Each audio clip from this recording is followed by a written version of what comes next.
Pak Afghan border کے ذریعے دراندازی کی کوشش کرنے والے 30 بھارتی اسپانسرڈ خوارج کو ہلاک دہشت گردوں کا تعلق اس نیٹ ورک سے تھا جو بھارت کی پشت پناہی میں پاکستان کے خلاف کارروائیاں کرتا رہا ہے۔ پاک فوج کے شعبہ تعلقات عامہ کا کہنا ہے کہ سیکیورٹی فورسز نے شمالی وزیرستان کے علاقے حسن خیل میں افغانستان سے دراندازی کی کوشش ناکام بنائی۔ ہلاک ہونے والے خوارجیوں سے بھاری مقدار میں اسلحہ، گولہ بارود اور دھماکہ خیز مواد برآمد کیا۔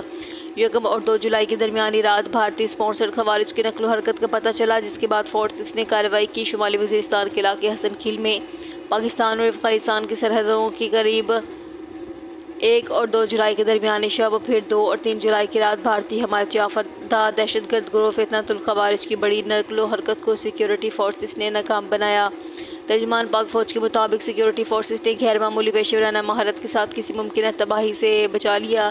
ترجمان ISPR نے کہا کہ یہ کامیابی پاک فوج کے مستعد انٹیلیجنس نیٹ ورک اور جوانوں کی پیشہ ورانہ مہارت کا مظہر ہے۔ سرحدی خود مختاری کے تحفظ کے لیے ہر ممکن قدم اٹھایا جائے گا۔